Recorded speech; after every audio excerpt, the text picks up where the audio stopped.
Hi, this is Remy Pengel from the Center for the Advancement of Sustainable Energy here at JMU, and I am going to be talking you through the responsibilities and roles of a wind tunnel judge for one of our wind and solar competitions. So as the wind tunnel judge, you will be seeing every wind team, and the goal is that each team should get at least 3 tests in the wind tunnel. And they're allowed to come to the wind tunnel all day, so the wind tunnel usually opens around 10 and closes whenever judging ends. After those 3 trials, or as many trials as they get, you'll want to record the highest overall energy output that they get. And then the last thing that you are responsible for is keeping an eye out for anything that looks unsafe in the wind tunnel. Anything that looks like it might fly off, anything that looks like it might rip through the vinyl.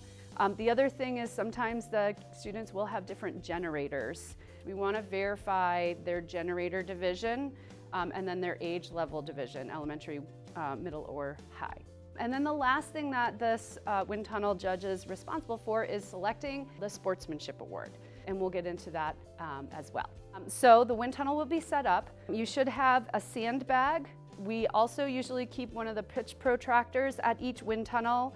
And sometimes I'll put a small screwdriver at the wind tunnel because on the geared wind turbines, there is a small set screw, and sometimes the teams forget theirs. So I try to keep one at the wind tunnel. We have handheld anemometers, and we also have the Vernier Go Direct. In case anybody asks what is the wind speed of the wind tunnel, we can verify that for them. Sometimes kids will bring their own. That's completely fine if they wanna. Some spots in the wind tunnel can get up to 4 meters per second, but we usually say it's a 3.5 meter per second wind tunnel.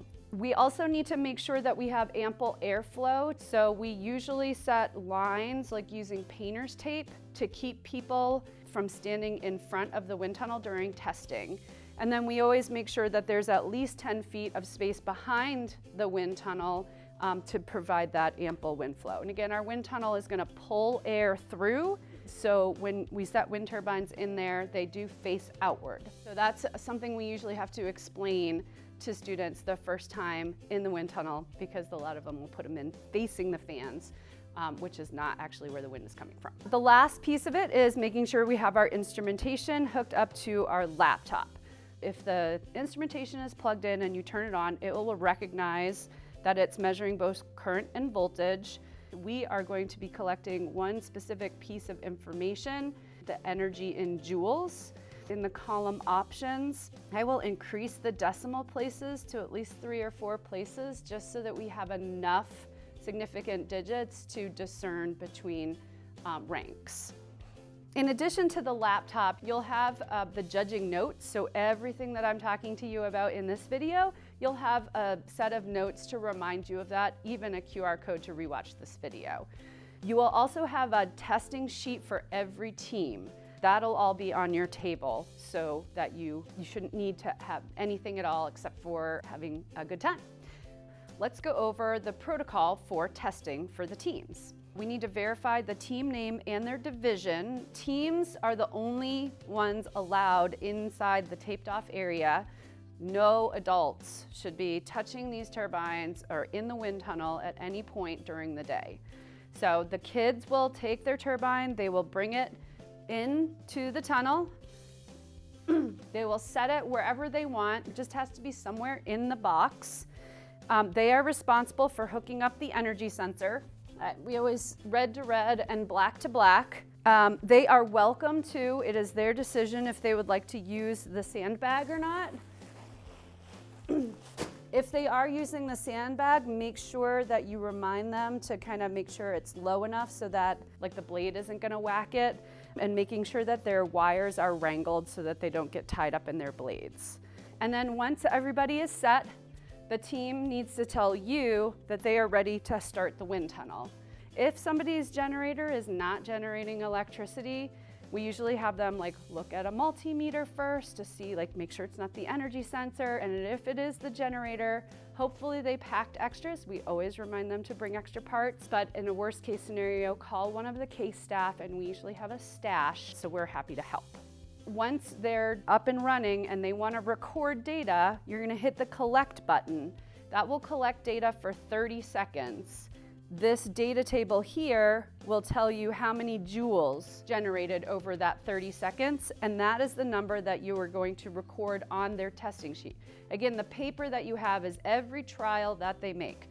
So you might have 10 numbers on there by the end of the day, and at the end of the day, for each team, you'll circle the highest joules output that they get, and then that's what's going to get inputted into our spreadsheet, which will have all the scores and do all the ranking and points assignments and things like that. So why don't we go ahead and take a 30-second reading just so I can show you the data real quick.